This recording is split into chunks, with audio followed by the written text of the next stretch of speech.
नमस्कार दोस्तों, आपका हार्दिक स्वागत है।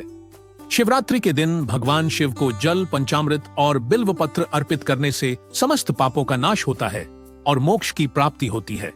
अगर वीडियो पसंद आए तो लाइक करें, कमेंट में हर हर महादेव लिखें और चैनल को सब्सक्राइब करें। शिवरात्रि की पावन कथा की महिमा का वर्णन अनेक पुराणों में मिलता है। विशेष रूप से शिव पुराण, लिंग पुराण और स्कंद पुराण में इसका विस्तार से उल्लेख है। फाल्गुन मास की कृष्ण पक्ष की चतुर्दशी की वह अद्भुत रात्रि, जब समस्त सृष्टि में एक दिव्य कंपन जागृत हुआ, देवता, ऋषि और गंधर्व सभी एक अनोखी अलौकिक घटना के साक्षी बने। यही वह रात थी जिसे हम महाशिवरात्रि के रूप में जानते हैं। प्राचीन काल में एक बार ब्रह्मा और विष्णु के बीच यह विवाद उत्पन्न हुआ कि सृष्टि में सर्वश्रेष्ठ कौन है। विवाद बढ़ता गया। तभी अचानक आकाश को चीरती हुई अग्नि का एक अनंत स्तंभ प्रकट हुआ। वह स्तंभ इतना विराट था कि उसका आदि अंत किसी को दिखाई नहीं दे रहा था। यह अद्भुत ज्योतिर्लिंग स्वयं भगवान शिव का स्वरूप था। ब्रह्मा जी हंस का रूप धारण कर उस स्तंभ का ऊपरी छोर खोजने चले और विष्णु जी वराह का रूप लेकर नीचे की ओर गए, परंतु दोनों ही उसकी सीमा न पा सके। तब उन्हें अनुभव हुआ कि यह अनंत ज्योति ही परम सत्य है। वही शिव हैं जो निराकार भी हैं और साकार भी।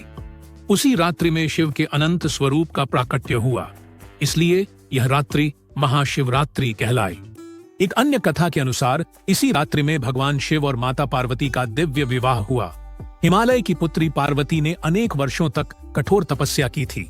उन्होंने व्रत रखे, तप किया, कठिन साधना की और अंततः भगवान शिव को पति रूप में प्राप्त किया। देवताओं ने इस दिव्य विवाह को देखने के लिए आकाश से पुष्प वर्षा की। कैलाश पर्वत पर आनंद का वातावरण था। शिव बारात में भूत प्रेत, गण और योगियों के साथ पहुंचे। माता पार्वती की सखियां पहले तो इस विचित्र बारात को देखकर भयभीत हो गईं। जब शिव ने अपना सौम्य और दिव्य रूप धारण किया, तब सबके मन में अपार आनंद भर गया। यह विवाह केवल दो आत्माओं का मिलन नहीं था, बल्कि शक्ति और शिव के एकत्व का प्रतीक था, सृष्टि और चेतना का संगम। इसी रात से जुड़ी एक अत्यंत मार्मिक कथा एक व्याध शिकारी की भी है। वह शिकारी वन में शिकार की खोज में भटक रहा था। संयोग से वह एक बेल के वृक्ष पर चढ़ गया और नीचे एक शिवलिंग स्थित था। रात्रि भर जागते रहने के लिए वह पेड़ की पत्तियां तोड़ तोड़ कर नीचे गिराता रहा। वे बेलपत्र अनजाने में शिवलिंग पर गिरते रहे। साथ ही वह उपवास में भी था, क्योंकि दिन भर उसे भोजन नहीं मिला था। इस प्रकार अनजाने में ही उसने व्रत, जागरण और बेलपत्र अर्पण तीनों कर लिए। प्रातःकाल भगवान शिव प्रकट हुए और उसके पापों का नाश कर उसे मोक्ष प्रदान किया।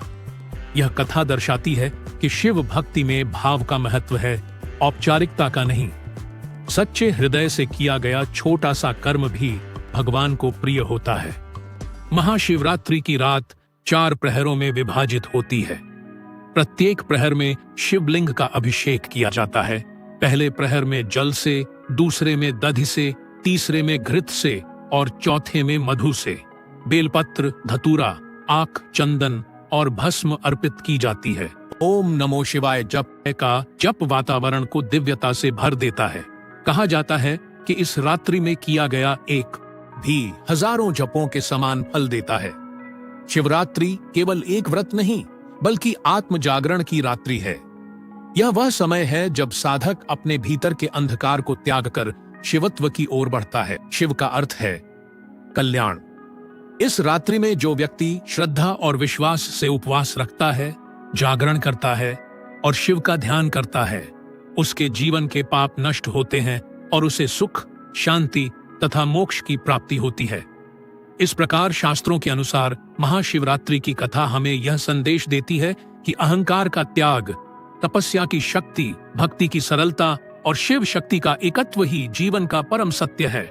जो इस रात्रि में शिव का स्मरण करता है, उसके जीवन में भी प्रकाश का वह अनंत स्तंभ प्रकट हो सकता है, जो अज्ञान के अंधकार को सदा के लिए समाप्त कर देता है। वीडियो आपको कैसी लगी, कमेंट बॉक्स में जरूर बताएं। वीडियो को लाइक करें, चैनल को सब्सक्राइब करें, जिससे कि आने वाली वीडियो का नोटिफिकेशन आपको मिल जाए। हर हर महादेव।